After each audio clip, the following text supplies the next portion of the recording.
August 15th, 1945. The jungles of New Guinea fall silent for the first time in years. Australian soldiers stand in the thick mud, their Owen submachine guns still warm from the final firefights of the Pacific War. The tropical heat presses down on rows of warehouses in Port Moresby, where thousands upon thousands of these distinctive weapons lie stacked in crates, their top-mounted magazines pointing skyward like silent witnesses to the bloodiest conflict in human history. In Sydney Harbour, military transports bob in the water, their holds crammed with more Owens returning from Bougainville, Borneo, and a dozen other battlefields where Australian troops had pushed back the Japanese advance. The weapon that had saved countless Australian lives in the fetid jungles of the southwest Pacific was about to face a fate perhaps stranger than the war itself. The Owen Gun had earned its legendary status through mud, blood, and reliability. When Lee Enfield rifles jammed in the tropical conditions and American Thompson submachine guns choked on jungle debris, the Owen kept firing. Its unusual top-mounted magazine and simple blowback design made it nearly impossible to stop. Australian diggers trusted it with their lives, and it rarely let them down. But now, with Emperor Hirohito's surrender broadcast crackling through radio sets across the Pacific, a question hung in the humid air like the ever-present smell of cordite and rotting vegetation. What do you do with over 45,000 submachine guns when the enemy has laid down their arms?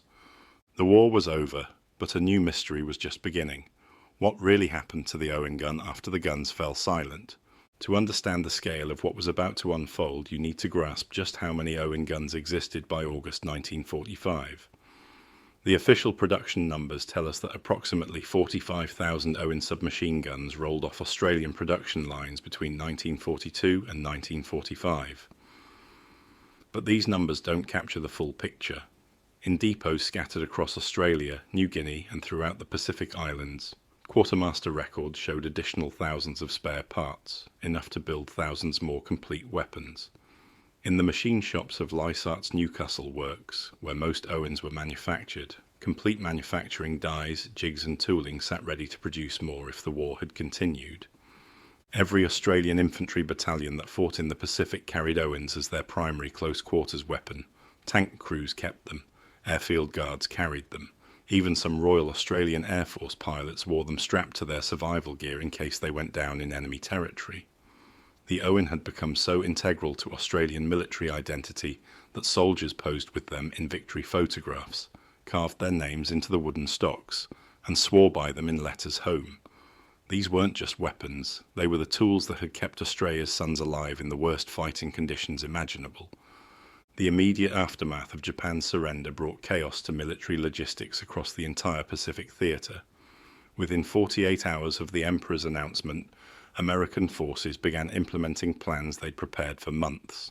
Massive quantities of war material needed to be accounted for, secured, and processed.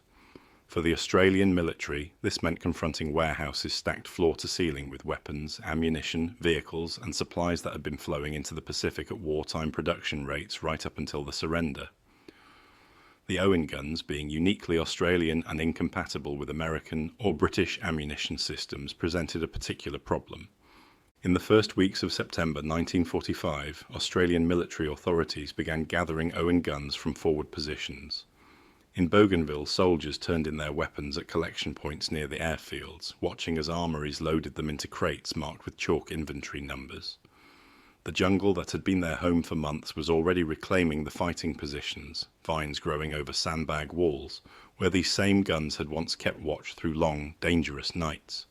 Many soldiers requested to keep their Owens as souvenirs. Almost all were denied.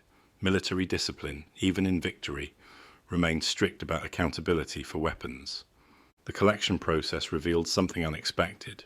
Many Owen guns showed remarkably little wear, despite years of combat use.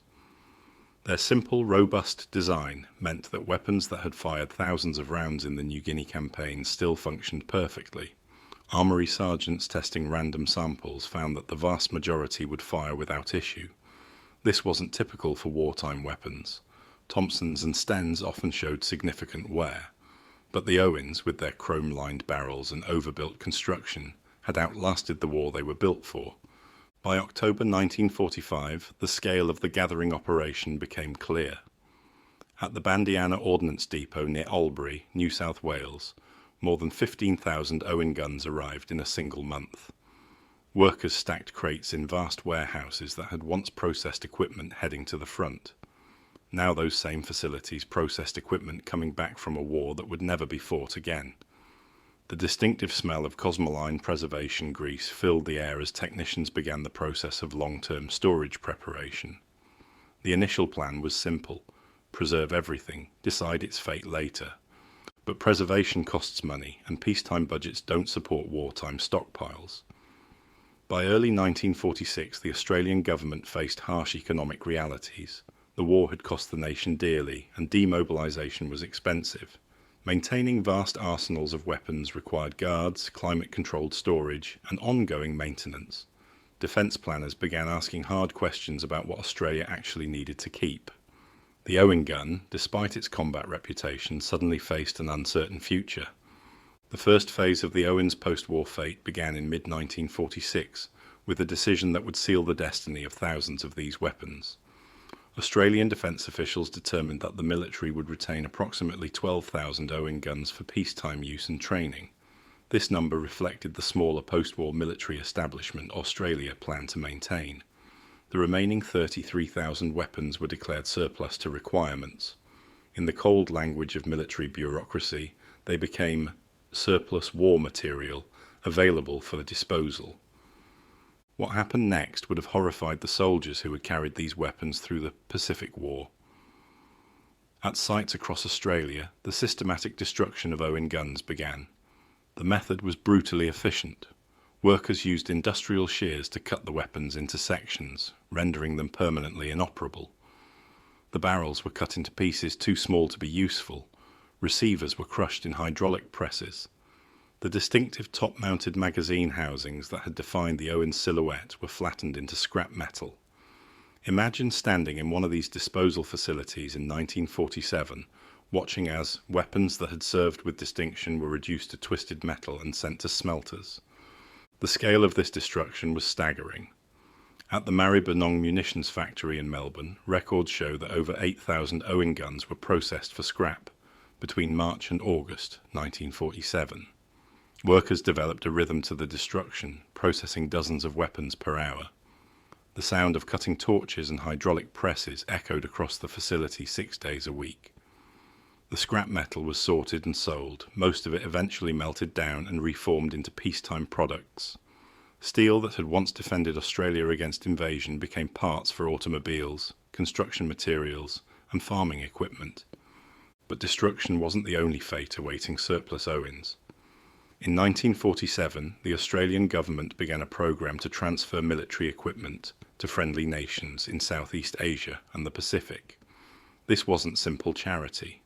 Australia was positioning itself as a regional power with security interests extending beyond its own borders.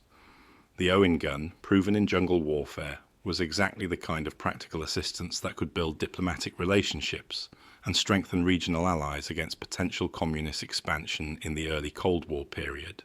The largest recipient of surplus Owen guns was the newly independent Indonesia. Between 1947 and 1950, Australia transferred approximately 4,000 Owen submachine guns to Indonesian security forces. These weapons were ostensibly for police and internal security use, though the distinction between police and military forces in newly independent Indonesia was often blurred. Australian advisors trained Indonesian personnel in the weapons use and maintenance. Photographs from this period show Indonesian troops carrying the distinctive Owen, its top-mounted magazine unmistakable even in grainy black and white images. The irony of this transfer wasn't lost on observers at the time. Just years earlier, Australian troops had fought to prevent Japanese expansion into these same islands. Now Australia was arming the forces of a new nation carved from the former Dutch East Indies. The Owen guns that had fought their way through New Guinea jungles were now in the hands of soldiers navigating Indonesia's own complex internal conflicts and regional tensions. Some of these weapons would see combat again, though not in the way their original users had imagined. Other Owen guns found their way to British Commonwealth forces. Malaya, facing a communist insurgency that would eventually be known as the Malayan Emergency, received several hundred Owen guns in 1948. British and Commonwealth forces fighting in Malaya's jungles discovered what Australian troops had known since 1943. The Owen performed exceptionally well in tropical conditions. Police jungle squads and military units operating against communist guerrillas appreciated the weapon's reliability. These Owens served throughout the emergency, which lasted until 1960, giving them a combat lifespan far beyond what their designers had envisioned. A smaller number of Owen guns entered the civilian market through official surplus sales, though this program was tightly controlled and short-lived. In 1948 and 1949, the Australian government authorised limited sales of demilitarised Owen guns to licensed firearms dealers. These weapons had their selective fire capability permanently removed, converting them to semi-automatic only. Barrels were often cut to meet legal length requirements. Even modified, these Owens generated significant interest among Australian gun collectors and farmers, who valued rugged, reliable firearms for property protection and pest control. The civilian Owens developed a reputation among rural Australians who purchased them. Farmers in Queensland and the Northern Territory found them effective for controlling feral pigs and wild dogs. The 9mm round had sufficient power for these tasks, and the Owen's reliability meant it worked even when caked in dust or exposed to weather. Some of these civilian Owens are still in circulation today, cherished by collectors who appreciate their connection to Australian military history. They change hands for substantial sums, though finding one in good condition with proper documentation has become increasingly difficult. But perhaps the strangest fate befell a batch of approximately 200 Owen guns that became part of classified Australian weapons trials in the late 1940s and early 1950s. At the Proof and Experimental Establishment at Port Wakefield in South Australia, military researchers used surplus Owens for various experimental purposes. Some were tested to destruction to understand failure points and barrel life. Others were modified with experimental suppressors, different barrel lengths, or alternative magazine configurations. These trials aim to inform future Australian weapons development and understand the limits of existing designs. One particularly unusual experiment involved testing Owen guns in extreme environmental conditions. Researchers subjected the weapons to temperature extremes, from desert heat to simulated Arctic cold. They buried them in sand, submerged them in salt water, and exposed them to corrosive chemicals. The goal was to establish baseline data for how Australian weapons performed under stress. The Owen's performance in these trials was remarkably good, which led some researchers to question why the military was disposing of such a proven design. But by then, the decision had been made. The future belonged to new weapons, not wartime designs. The military retention of 12,000 Owens initially seemed like recognition of the weapon's value, but this stockpile's fate proved almost as ignominious as outright destruction. Through the 1950s, these retained weapons saw decreasing use. The Australian Army was transitioning to new weapon systems, particularly the British Sterling submachine gun and eventually the F1 submachine gun, Australia's own post-war design. The Owen was increasingly relegated to training duties and reserve unit armories. By 1960, most of the retained Owens sat in long-term storage, rarely seeing use. In 1962, the Australian military made another disposal decision. Approximately 7,000 of the retained Owen guns were declared obsolete and authorised for destruction. This second wave of scrapping eliminated the majority of remaining military Owens. Only about 5,000 were kept, primarily for reserve units, ceremonial purposes, and historical collection. The 1962 destruction program was more systematic than the 1940s effort. Weapons were photographed and documented before destruction, creating records that historians now use to track the Owen's decline. During the Vietnam War, a curious thing happened. A small number of Owen guns came out of storage for combat use. Australian troops deploying to Vietnam in the mid-1960s initially carried the new F1 submachine gun, but some special operations units and advisors requested the older Owen. They'd heard the stories from veterans of New Guinea and Korea. They wanted the proven weapon for jungle warfare. The Australian military obliged in limited numbers, and perhaps 100 Owen guns saw their final combat service in the jungles of Vietnam, more than 20 years after their design. These Vietnam-era Owens performed exactly as they had in World War II. They didn't jam, they fired when wet. Soldiers trusted them. After Vietnam, these combat-worn Owens returned to Australia one final time. Most were immediately retired and sent to museums or military collections. A few remained in service until the early 1980s, with training units, making them one of the longest-serving weapons in Australian military history. The last Owen gun was officially withdrawn from Australian military service in 1971, though some remained in inventory for years afterward. Today, surviving Owen guns exist in surprising places. Every major military museum in Australia has multiple examples. The Australian War Memorial in Canberra displays several Owens in pristine condition alongside the stories of the men who carried them. But beyond museums, Owen guns appear in unexpected locations. In 2003, a construction crew in Port Moresby, Papua New Guinea, unearthed a cache of 12 Owen guns buried in a sealed container since 1945. They'd been hidden by an Australian unit and never recovered. Decades in tropical soil had corroded them badly, but the distinctive shape was unmistakable. In Indonesia, Owen guns occasionally surface during police weapons amnesties or raids on illegal arms stockpiles. Some of the 4,000 transferred in the late 1940s are still in circulation, though usually in poor condition. These discovered weapons provide tangible links to Australia's post-war foreign policy and the complex ways military equipment outlives its original purpose. Each recovered Owen in Indonesia tells a story of decades-long journeys through military arsenals, police armories, and eventually into hands their original manufacturers never imagined. The private collector market for Owen guns remains active, though strict. In Australia, owning an Owen requires proper licensing, and the weapon must be legally deactivated or registered, if in firing condition. Prices for authenticated Owen guns in good condition regularly exceed 10,000 Australian dollars. Rare variants, such as the wooden stock versions or weapons with documented combat history, command even higher prices. International collectors, particularly in the United States where Australian military items have a following, pay premium prices for legally imported examples.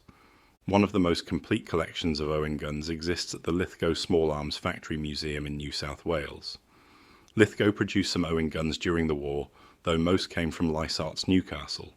The museum displays over 20 variants, including prototypes, production models, and experimental versions. Walking through this collection offers a comprehensive view of the Owen's evolution and the various fates that befell different versions. From mint condition examples that never left storage to heavily worn combat veterans, the collection spans the full spectrum of the Owen's existence. Perhaps the most poignant survivors are those kept by veterans' families. Across Australia, a small number of Owen guns remain in private hands, held by families whose fathers or grandfathers carried them in the Pacific. These weapons usually have compelling documentation, service records, photographs of the soldier with the weapon, letters describing its use. Most families guard these treasures carefully, understanding their historical value. Some have been donated to museums with the stipulation that they be displayed with the veteran's story. These personal Owens represent the human dimension of the weapon's history, connecting steel and wood to individual sacrifice and service. The question of how many Owen guns survive today has no definitive answer. Conservative estimates suggest perhaps 2,000 remain in various conditions worldwide. Museums hold several hundred. Private collectors own several hundred more. Military and police arsenals in various countries likely contain several hundred in storage. The remainder exist as parts, deactivated examples, and weapons in unknown locations waiting to be discovered. This represents less than 5% of the original production, a survival rate typical for military small arms but still remarkably low, given the Owen's significance. The destruction and dispersal of the Owen gun after World War II reflects broader patterns in how nations handle the material legacy of war. The immediate post-war years saw unprecedented scrapping of military equipment across all Allied nations. The sheer scale of wartime production had created surpluses that peacetime economies couldn't absorb, and military establishments couldn't maintain. Weapons, vehicles, aircraft, and ships that had cost fortunes to produce were sold for scrap metal prices, or simply destroyed. The Owen gun's fate was neither unique nor particularly remarkable in this context. It was simply one more wartime tool rendered obsolete by peace. Yet the Owen story carries particular resonance for Australia. This was Australia's gun, designed and built in Australia, carried by Australian soldiers in Australia's most existential conflict. The decision to scrap tens of thousands of Owens wasn't just disposing of surplus equipment, it was erasing a tangible connection to the war that had defined a generation. Some veterans protested at the time, arguing that the weapons should be preserved, or at least offered to the men who'd carried them. Their protests went largely unheard. Post-war Australia was eager to move forward, not preserve the past. The fate of the Owen gun also illuminates the tension between remembering and forgetting that characterises post-war societies. Australia chose to remember its Pacific War service through memorials, museums and veteran organisations, but it chose to forget through the destruction of the material culture of that war. By scrapping the Owens, Australia made a choice about what kind of memory it wanted to preserve. It valued personal testimony and official history over physical artefacts. This choice reflected broader cultural attitudes about war memory in the 1940s and 1950s, when societies sought to move past wartime trauma rather than dwell on it. The weapons transferred to Indonesia and other Southeast Asian nations wrote their own chapter in the Owens story, one that complicated Australia's relationship with its wartime past. When these Owens were used in internal conflicts or regional tensions, they represented Australian foreign policy choices made in the uncertain early Cold War period. Some of these decisions aged poorly. Weapons given to Allies in 1948 sometimes ended up in the hands of groups Australia later opposed. This was the unintended consequence of using military surplus as diplomatic currency. The Owen gun, simple and apolitical in its original purpose, became entangled in the complex geopolitics of decolonisation and Cold War alignment. Standing today in front of an Owen gun in a museum display case, you see more than a weapon. You see the physical embodiment of choices made across decades by soldiers, bureaucrats, diplomats, and governments. Every surviving Owen represents thousands that didn't survive. Everyone in a museum case represents dozens sold for scrap or cut apart in disposal facilities. The Owen gun's post-war journey from essential military equipment to historical artifact mirrors Australia's own post-war journey from embattled nation to prosperous regional power. The final irony of the Owen gun's fate lies in recognition coming too late. By the 1980s and 1990s, as military historians and collectors began seriously studying World War II small arms, the Owen's reputation grew. International firearms experts praised its innovative design and combat effectiveness. Collectors sought examples. Military museums competed for the best specimens. But by then, most Owens were long gone, reduced to scrap metal in the 1940s and 1950s. The recognition the Owen deserved came when the vast majority of examples no longer existed to be appreciated. In the end, the Owen gun's post-war fate teaches us about the disposability of even the most significant objects once their immediate utility ends. 45,000 weapons that had saved countless lives and helped secure victory in the Pacific were deemed surplus within months of that victory. Most were destroyed within 2 years of the war's end. The small number that survived did so through accident, bureaucratic oversight, diplomatic transfer, or the efforts of individual collectors and curators who recognized value beyond immediate utility. These survivors became the ambassadors for all the Owens that disappeared, silent witnesses to a weapon that earned its place in Australian military history but couldn't escape the harsh economics of peace.